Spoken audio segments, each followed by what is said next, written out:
Papa Ogin Kama. Na wanje bonje bo. Banam. Nkwanko. Président Kisimane Mona Popo Kabaka. Président Jassima Soa. Papa na David na Soraya.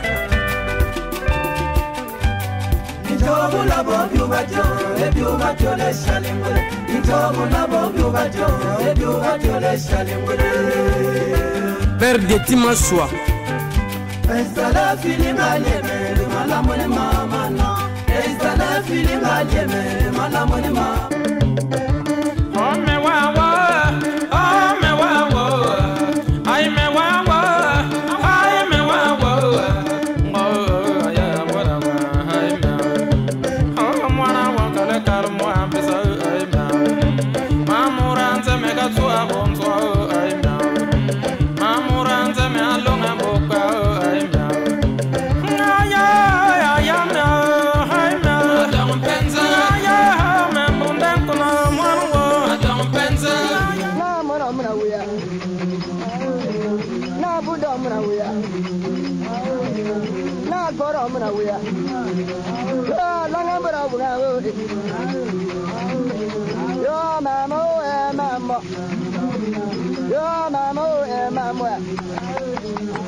Qui est-ce qui a mon élu? Il peut même moi on veut quoi dans l'Assemblée provinciale de Kouilou. Quel est mon contacti président de l'Assemblée provinciale honorable Sinani Donald? Il y a mon pesa mbote, il y a mon pesa mbote na mpa nyonso. Samu mosi mbuta na beto mwetu bona mesa na pesa beto kumu. Ame pesa émission bola beto kumu ya meza baba leki nani ya meza badisa bote sala.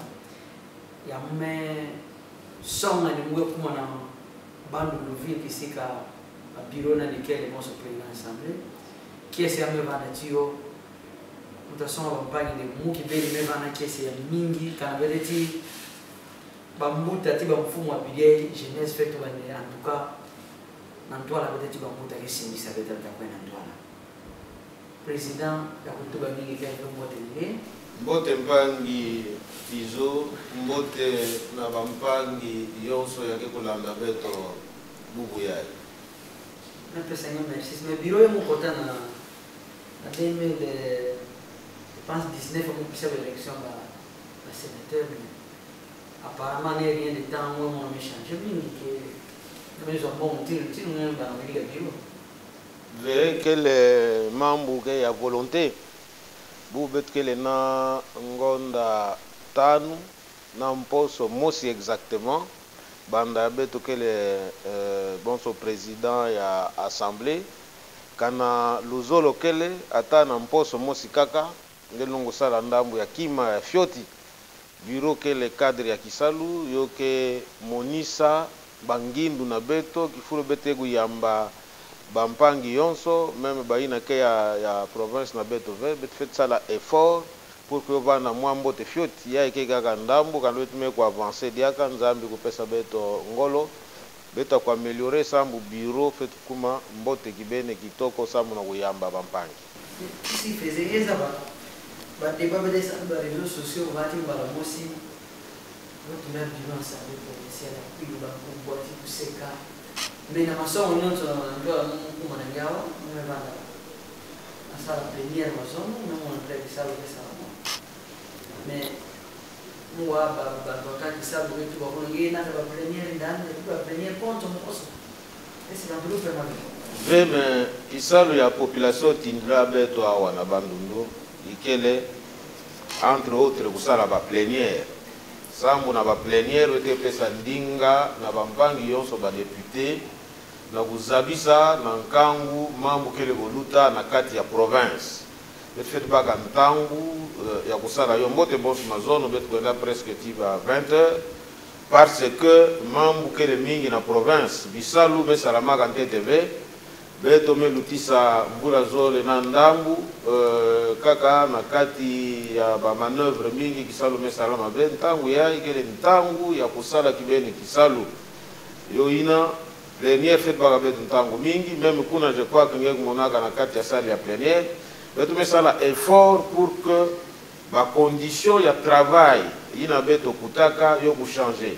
Leo mona bonso mutina ngame tuba ngebanda na 2019 kanenge kota na kati ya salle ya plénière ba député mingi akaka mingi baba na zulu ya baba bonso muntume kwenda kutula sirage na makulu na ntwale ya mutesa la sirage abanda na ba mambu ina gembo TV banda 2006 bome pesa betu kiyeka na niveau ya ba province ya mutala inki mutindu ku changer vie ya population bet fait banda na yo yo ina betu me kumona nde ki mantete ke ku changer ba condition ya travail kusumba ba kiti mutindu yo kele na ba assemblée place ya bantu kele kutula enu kuvanda be bubu yai be baka bafle ini ya nene boke sala na babar be ke tula yo na kati ya sana be ka plénière betu na kutuba na ntwala pana na tribune lutrin boke teka bima ina na ntalo ya fioti na Kinshasa betke banda na ntwala ya mabaya betme bula mintsonso mbarakange zo kutuba kwa muntsonso kusimba ngena liboko yoke duzitule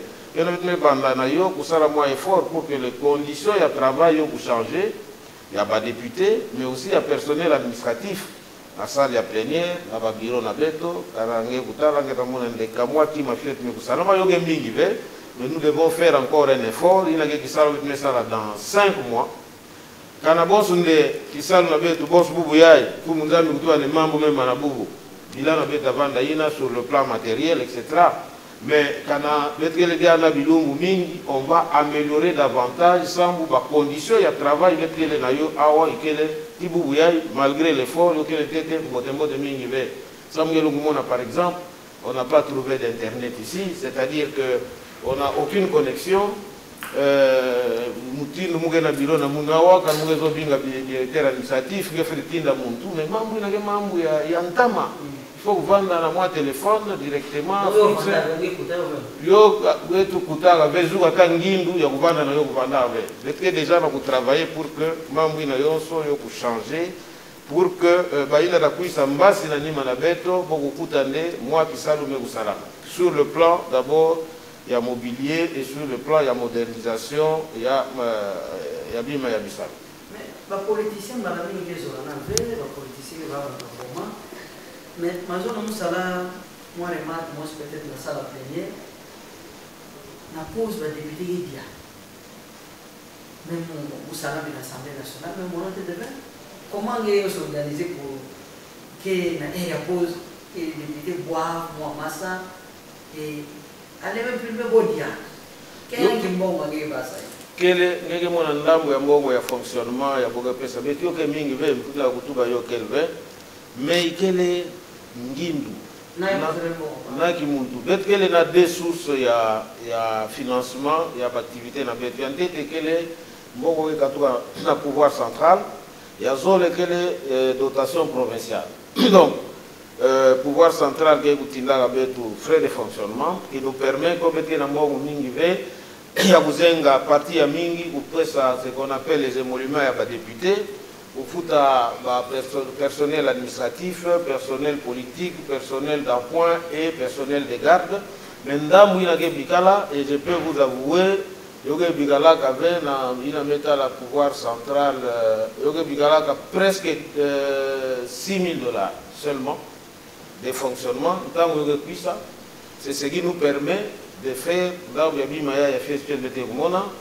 mais que Vanda une dotation provinciale et dotation provinciale quand on a maximum que Vanda $2,500 le mois. Il y a province que Vanda régulier mais la montagne que les 2,500 il y a comme frais de fonctionnement après avoir pour Katula Ndambu ya kupesa gena ngogo mosi boke tuba kwa boke pesa ba député muge zola be kutuba ngogo ina saka botuba yo botuba par exemple ngogo savon mais muntu na geba ka savon chemise ya geba ka be boada yo bisa savon ina da sala yo. Alors donc le mona ndambu ina kele kaka mayele et kutula yo pour que servir bampangi mais Même toi, les politiciens entre bon, quand ça veut dire qu'il y a confiance entre ceux qui font ce travail-là et ils ont bénéficié de travail. C'est comme ça qu'ils savent que notre bureau, ce qui fait que chaque fois qu'avec une plénière, il faut vous occuper les gens, par exemple, pendant 10 heures, type 19 heures. Il est 20 heures comme hier, il est anormal que les diamants la banque. Il a été créé à moi pause pour que il y ait des gâteau, des sucré, des massa pour que remettre les taux dans ça qui savent en beauté. Donc confiance qu'elle est entre mes collègues, il y a même des maquis à ça qui savent, nous sommes gênés bancaga même des maquis à ça qui savent, na bureau et yoge salama nanda bukaka effort ina ndambu ina ya betke kubaka yo ina ke kuisaka bandantama atanta ko banda na bureau. Mais nous, on a fait en sorte que yo futuki la kibeni baina pourpu ndamu ya bongo yango bekisa. Esmengo senga bintuntu na zina bana bola na mission bola beto. Yameka to kutuba kino mosi wa bankaka ke bisa beto wa yo binantama bogo na kata bandu. De quel droit président assemblée nationale assemblée provinciale que pour se permettre na kukula ba collègue na yankaka bogo se dia na assemblée. Et puis bon on a beau les au pesa bo les personnels. Président de l'Assemblée provinciale, il y a beaucoup de députés. Député qui est élu, il y a peuple. Peuple Moutoumeti Nayani, Nokisa, Kusala, Kisalo, Awa, Nambanza Bandu. Quand c'est un député, mais Kuisa, dans le début de la législature, le député qui est un règlement intérieur. Il y a un petit peu aussi, que vous songa, un qui moutin, qui s'est fait salam dans la Assemblée. Il y a un beto. Quel est l'article 94 du règlement intérieur qui est tout bandé? Quand on a nommé Kangoula qui s'est dans la session, bonsoir, on va mettre Kangoula le 30 septembre. Député Moskana Sala, absence, il y a même la nana. Si vous mettez tout bandé, il faut que vous la yandi. Vous faites ça yandi. Punition, sanction. Sanction, il y a une pour suspendre yandi pendant 5 prochaine séance, ça va que santé de paix. Et puis, vous avez un cas, il y a bon, il y a moyen. Quel ici vous montrez ça là? Quel tout va y alors, quand vous avez beaucoup ça, dans les 30, quel est notre collègue, ma comitatu, quel est ça la gabove? Quand vous avez ça la gabove, vous justifiez par Mikanda, de les malades par exemple. Et bien de vérifier, na ba preuve que vous êtes malade, il y a une justification. Vous avez une tano eto ya mulaka me baina sonika ka be baina ke kuisa ve sambu na luzolo na bo beto ko appliquer règlement ya beto yonso kusinya kana bo alors règlement bi metu ba de karambongo ina bo me katula yo yoge mbongo ve ya bureau yoge mbongo qui doit être versé dans investissement disongi la bon so bubu kanenge kuisa ke mona payoti na ke pana pendant 2006 yo me mana avec par exemple, mais sa population routine d'être bien au point de ça. Il y a qui ça la bande longue, il y a qui ça la qui ça. Ah bon, il y a beaucoup de personnes qui ont ça. Il y a autant de bureaux qui sont illégitimes. Mais quand un bureau qui est illégitime, je ne sais pas si c'est illégitime ou illégal, parce que les deux notions pour moi elles sont différentes et il y a des conséquences différentes. Mais peut-être pas quand est illégitime et illégal. Mais député, membre il a fait plus tout baillot dans le micro. Parce que qui ça lui a député qu'il est dans 4 il y a plénière. Il y a donc ça, il y a ça la motion, il y a ça la pétition pour dire le bureau qu'elle est illégal ou illégitime. Mais il député, il n'a pas mis dans ça la qui ça le quoi qu'on a 4. Il y a tout un bureau par exemple qui est illégitime. Il y a tout na balabala. Alors, il y a quelques foules de députés, mais députés avec le puissant quoi, il y a expliqué, peut-être il y a un gouvernement qui a raison, quand le monde a raison. Vous pouvez faire des raisons, mais quand il y a tort, peut-être ça a du tort. Mais ce n'est pas Yabubikala na Nganda. Parce que, bon, ce monde, nous avons candidat déjà président de l'Assemblée dans le Yantibu ya législature. Nous avons fait. Que nous avons na Nganda, ça nous avons d'accord. La prochaine plénière, j'étais là. Et c'est ça, être un citoyen, un bon citoyen. C'est de venir dans la carte d'assemblée et que tout bas mambu yangeke na yo et surtout pour défendre population. Quand on a tout bas des bureaux qu'elle est illégitime ou illégal. Nge vanda nanzo nange ah mambu na bampasa population que mon ko ngela tubila yo wa. Nge fait kuisa ko nge tout bas na ya na une population que vous habitez. Donc n'entend la bête tout bas kena ba collègue depuis avril ti bubuya bo me kuisa la bo na ba plénière. Disongilande boke tubanga mambu ya population veut na place ya ba décision que ça va parce que entre temps institution me vanda avec institution qu'elle est na bokwenda na mtwala ngeko mona kana bonso boku tuba mambu ila bobe kusenzisa la justice ta pesa betu mbutu alu mpesa bubu alu mpesa mbasi alu mpesa dans une semaine justice que ntango na yo mais en attendant saisir ya justice nge fait tout ba vende munu muge kwenda ve parce que saisir la justice ina qu'elle veut suspensive ya activité ya assemblée parce que entre temps que bureau yai que signer mikanda ça mbongo kota mbongo kubasika bo pesa mbongo na bampangi ba député ina mbongo boke baka na bureau ya illégitime ou illégal pour signer bo baka mbongo mais quand on communique kisal boke sala ve mais il fallait que bana utone mbongo piyo kingila tete ti ero da kuma légitime et légal. Donc le président qu'est-ce que avec mon makabwe mingi kusuru na timu ya leta ya assemblée provinciale na kizora meluta nge mona ubenge mewa muyamba gouverneur ya province après akile tushi na assemblée bakisa kisalo kisasa te mouver kametu yake tubanda yake expérience bon son député provincial depuis 2006 kwa yake tia experience akisika nyekele yamevana para mvula mingi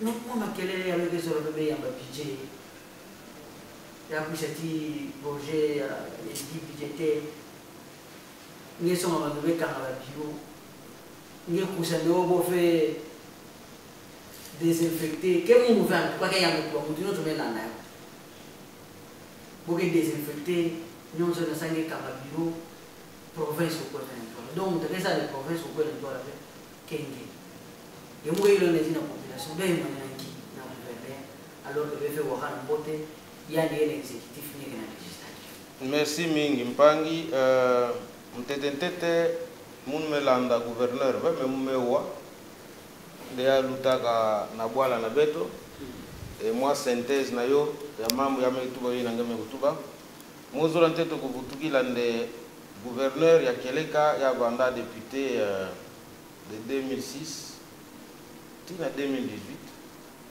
mais alungu tuba vende agena expérience ya député ya banda nde bamvula mingi na assemblée expérience qu'elle somme ya ba connaissance ya kisalu ngeke kisala kilumu ngela yufula ndiaka ngela baka ngela songa ndia banda de 2006 à 2018 député que sala bansiku ya sala bansiku kwa ya sala tansiku moso fait donc ya banda kandi bonsu mwana me banda njonkanda nyoso boge longa yoge lutana ve ya kuma président après 2015 na ère ya démembrement ya Grand Bandundu yo kuma 3 provinces maintenant na Ntwala na Bandundu ngeda yufula atansiku moso fait ata initiative parlementaire moso fait donc il y a une expérience vraie il y a une bambula mingi ya salaka na kati ya assemblée donc il y a une expérience au milieu de la communauté provinciale muge na expérience à luta yandi muge na bambula mingi ve mais muge na parce que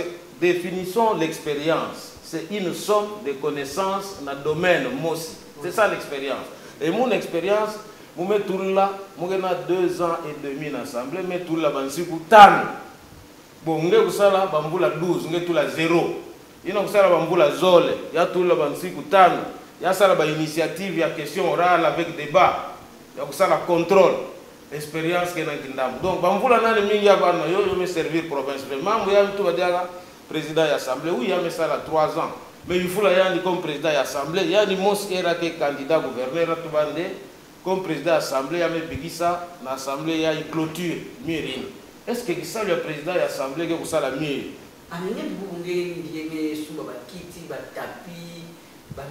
oui, mais ça je ne peux pas m'inventer. Mais attaque na yo ino. na mvula 3 ngesala mur mosi na ngonda 5 na mposo mosi mutu kusumba bakiti bonso pour la salle à plénière 50 chaises. Mais au moment de la gouverneur est après c'est mbongo. Non, mbongo ya assemblée provinciale quand on gouverneur. Mumbe man santé de ve tango metu banki bege no na makambu ya budget. Alors mambo ya mbongo kana mungu bilange da ibugisa munu yo ke mbongo na yandi ve parce que ntango ya basala commerce mbongo nandi ya biga kumona ve député mosu be munu ke ulomba yo. Kana mbongo kele mbongo mambo ya assemblée mais mambo ya budget muntu ina yonso kele na ndambu ya mayele ata fioti kana kezo kukwenda na nzo ya muntu yankaka ubia ya kubinga yani ubia ya kusonikila yani buku telefone me kumake kubinga kiluma ngeda kuyamba dia gouverneur ngeda ifula yani ketinge sonikilaka assemblée ngeke kuisa kilumbu tel bobu ya kuyamba nge ya sonikaka ve na assemblée yandi kutinda bantu nandi bonso bantu ke kwenda kuzomba na chasse ntango boke kuma awa kilumbu ina munu personnellement mukele na mission officielle na Kinshasa vice-président na questeur gouvernagawa boke invité par le gouvernement provincial na hôtel Lenko na séminaire mos na mambo ya santé rapporteur adjoint qui est invité par gouvernement provincial na kikwit na ministre ya santé donc bo vaza bandera boke kwisa kwaku muntu moskelve alors v budget nsiku metuba loi relative sur les finances publiques ndeboke tout la yo sur c'est en français sur la table sur le bureau de l'Assemblée. Le bureau de l'Assemblée c'est chez moi ici et que donc atangeta na pratique gouverneur ke kwenda ka bokutana na président ya assemblée ata na pouvoir central premier ministre kwenda kutana na président ya assemblée nationale donc yo ke levé bonso mukanda ordinaire boda kuisa bo tulu na service fait baga yo ve parce que service yo ke les documents importants pour vie à province yo ke tala ben institution ba chef institution bo fait monana parce que budget piqué les membres ya confiance na kati na yo assemblée représentation provinciale ke traduire confiance na yo na gouvernement donc les membres veulent que ça la bonne bantre ko na Congo bo katuka na nzona bo pa bo ko débarquer na place mosi bo banukanga ba photo bo ba na fioti na selfie donc il n'a pas respecté la procédure zigu ya zabayove malgré bangula mingi ya sala na assemblée et il y a me pour débarquer bet ba kinga bove mais après on lui a dit, et Moukele Naba échange entre Yann et Namourou, quand je lui ai dit qu'il faut écrire et Nekuisa, Betabaga budget, il y a mis tout là, il y a Tibou Abete Boutouba, budget, il y a mis tout là. Alors maintenant, il y a mis tout là, il y a Kouabom avec Samba, Pessambo, Mbongo, quel Mbongo, il y a gouverneur. Sambos Mboutuba, tant que ça la commerce Nayani. Quel est le député qu'on a voulu faire Mbongo, surtout pas moi. Ata Mukelawa, Mukelomba Mbongo V, il y a l'obligation légale de doter à l'Assemblée, qui est la première institution d'une province, une dotation. Et il y dépend de la volonté ni Yann, ni Yamou. C'est la volonté de la loi, lui doit l'appliquer et moi, je dois l'appliquer. Alors, même Mbongo, parce qu'il y a tout Mbongo. Mais vous avez un membre de Mbongo, surtout dans les réseaux sociaux, Assemblée provinciale de 40% Mbongo dans sa province. Quand on a un pourcentage, vous avez vraiment député, que les MIF Mbongo mais les 40% en réalité, vous avez un détail, car les ministre des Finances, le directeur général, pour vérifier comment ça se fait. C'est que nous percevons, que nous voyons. Les 40%, il y a par exemple 50 millions de francs le mois. Les 50 millions de francs, vous avez presque 25 000 $.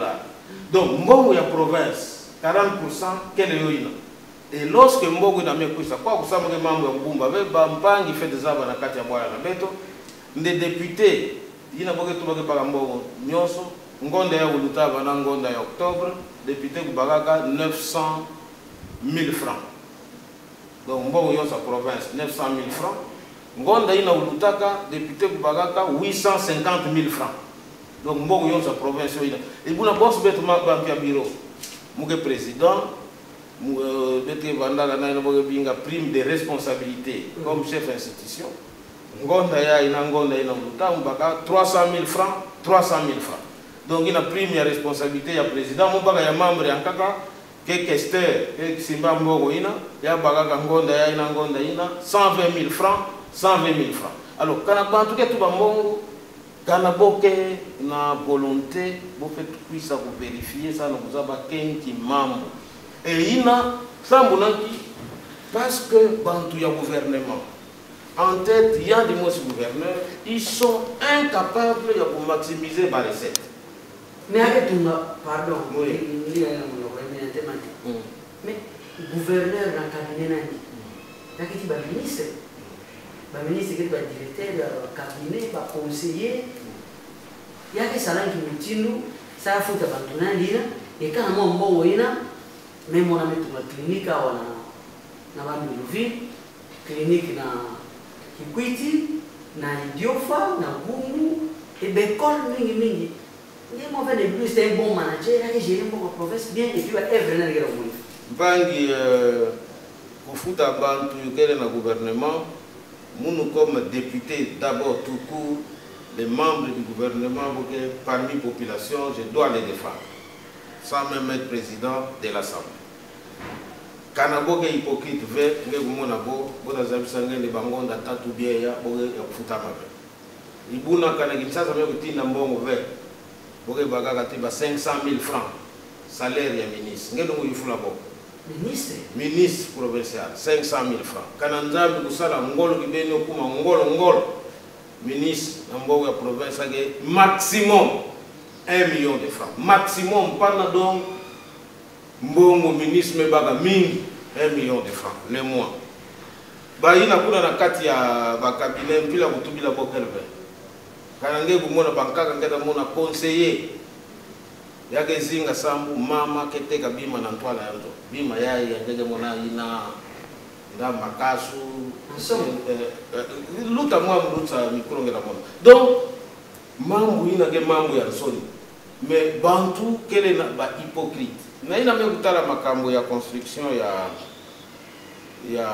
ba bâtiment clinique vert binga yo bâtiment ta ko abriter clinique parce que clinique quel est inzo quel est matériel quel est ba service quel est le personnel c'est ça une clinique kana mtu ata ya yo fait comme clinique bureau ya donc tu vas vendre ya une clinique ça dépend.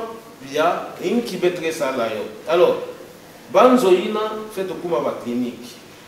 Donc, un bon ordinaire de la province. Quel est bon côté à Mbalamosi, l'examen d'État. Je crois exercice 2020. Bon côté à Mini. Beto na pila na beto, il faut orienter l'action du gouvernement. Le gouvernement exécute. Mais l'Assemblée trace des lignes. Déjà dans le budget. Oui, dans le budget. Et dans le budget, il y a des priorités. Mbongo ina katuka mbongo bantu mekufuta l'examen d'État. Quand on a fait la fiotte, on a fait banda widiga bekol. Bekol na fait un en difficulté. Bon, sur un petit séminaire là-bas, Kinzambi, par exemple, des grands collèges comme Kinyati, Touadissi, Indobo, Infra, il y a bantu ya mayele meluta. Mbongo ina mekota na Kilongi. Il fallait d'abord remettre à l'État parce que dans le domaine parce que dans le domaine de la santé, le financement est minime. Il faut canaliser le financement de la santé. Mais pourquoi on va là-bas?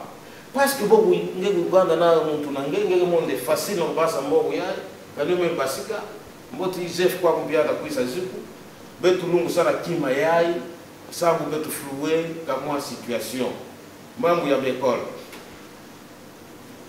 Moukel, dans un premier temps, élu de Massimani.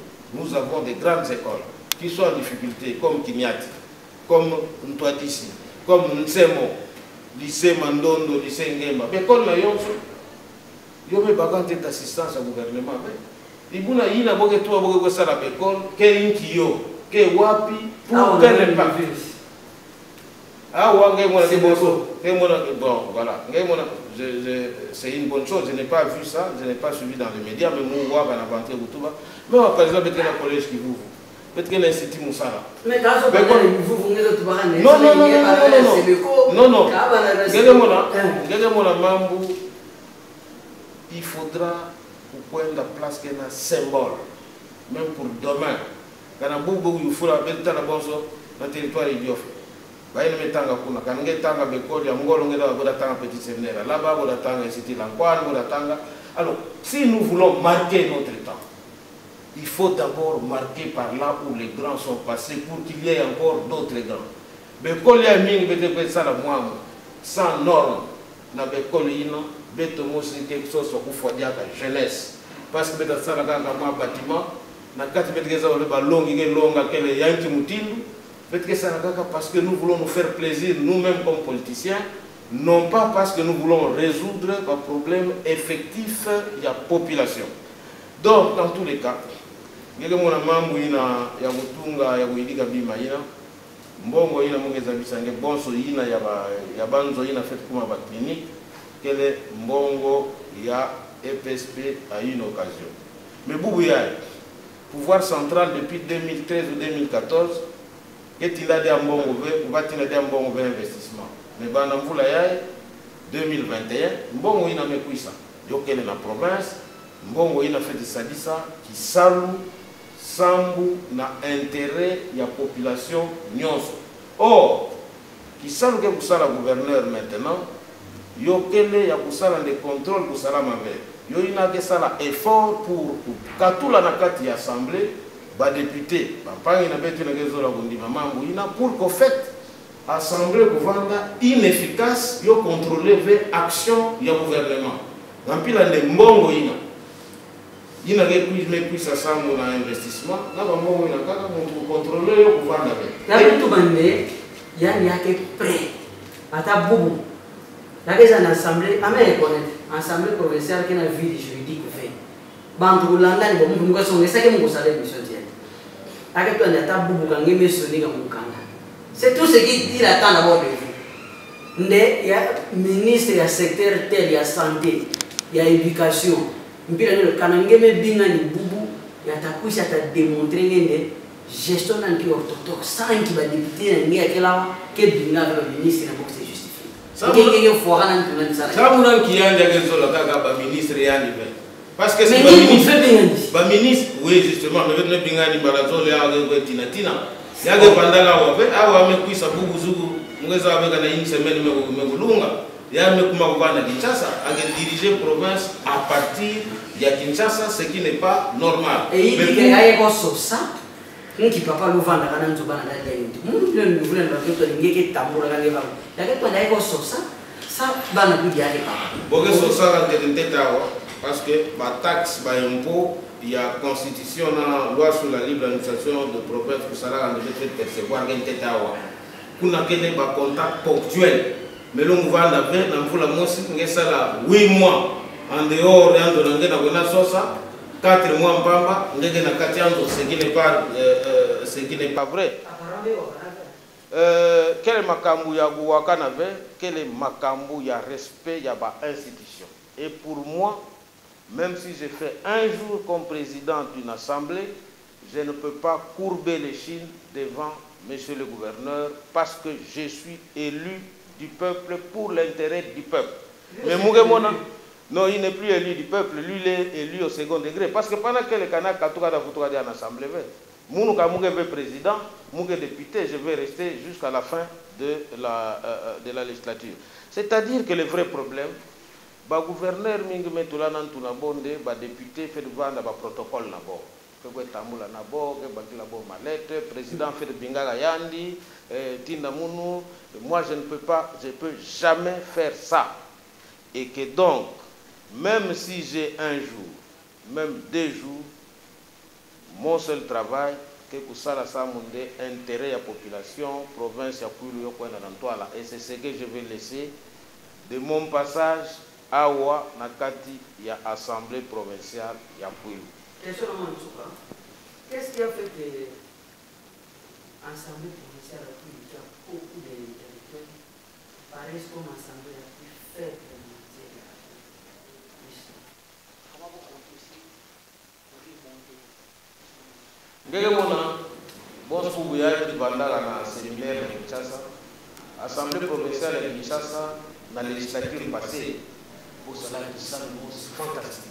Donc, le texte de base, bon, de sorte que la législature, il y a juste compléter l'âme. Mais on n'a pas de bon gouverneur, mais tout le monde parce que texte sur les impôts, texte sur procédure fiscale, texte sur le marché public. Donc, et dit, il y a sous-bassement, il y a province qu'elle fait. Bon, parce que y a expérience comme il y a qui m'avait, sinon il allait proposer. Texte sur la fonction publique provinciale. Peut-être qu'il y a un agent alors que les lois de la République nous demandent, il y a pour ça la banque. C'est pour ça que nous nous battons justement pour que Bimaïna va correctement, de sorte que du moins, il y a la législature prochaine, beaucoup les prédécesseurs vont s'arrêter. Mais quel est l'Abantou que Tanina Kaka, Mambu, il y a beaucoup de Kifumu. Canadien de Kifumu, Mambu, Nankaka Yoso, qui est dans Koulouvé, Nanima de la Toubande, on s'arrête à 5 ans comme gouverneur de province. Il y a une expérience. Il y a une expérience, mais le gouverneur, Bamboula Mini, Nakisalou. Effectivement, quand on a vu que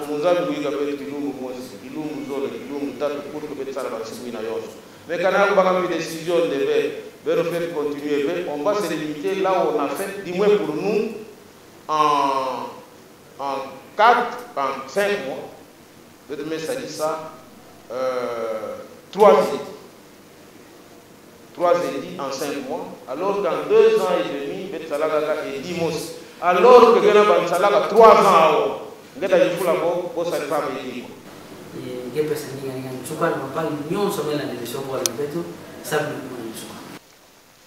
ça émission c'est pour la beno matondo mutino beno mesa la déplacement tina kuisa na bwala na beno bwala na beto kuzabisa bampangi nde fort abet fait sala ikelende ba institution yozole assemblée provinciale na gouvernement quels que soient les animateurs yobanda na collaboration pour permettre que le développement Koussalama. Assemblée provinciale ne peut pas chercher inutilement à nuire au gouvernement. Mais le gouvernement aussi ne peut pas, parce que vous nuire na assemblée, na kubasisa, bampangi mingi, alors que si vous le gouvernement fait vendre 10 personnes, beto, gouvernement na beto 17 personnes, maintenant ba salaire ina ya mono mekutuba beto fait ça la ngolo pour que beto vanda muntu mosi beto kwenda na ntwala mebigala ba mbula zole na ndambu ya bamwa mbasi ntango beta kwenda na population konso muntu kutuba inki yandi mesala sans mon intérêt à population matondo na papa nyonso amela na biso bola na beto bet mesa l'émission bola na beto awa na mbanda kwilu na assemblée provinciale timuta na beto Donald Sindani ke président assemblée provinciale ya kwilu be mos memona bet me bana ubaka mwana kumu banzo kitoko ba bilo kitoko banta seka be diave kanende yake fula kuna mbote na mama Sonia Kamitatu mama Ida mama Juliama mama Maria Jukiana ina banketo kumu ba mama na betabwala mbuta na beto Claude Baranki mbuta na beto obemi na kunjala njoko ba mbuta na beto nyonso ya mela na mission bola na beto tiba mpangi na nyonso ya ke na France ya ke na Angola ba pays nyonso begela na beto bet kutati be na kilumba yokuisa bet kutana tibeno kaka na tamu na RTGA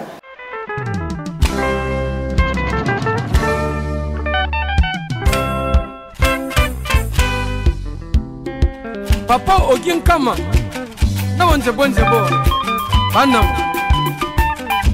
Nkwanko président Kisimane Mona Popo Kabaka président Jassima Soa papa na David na Soraya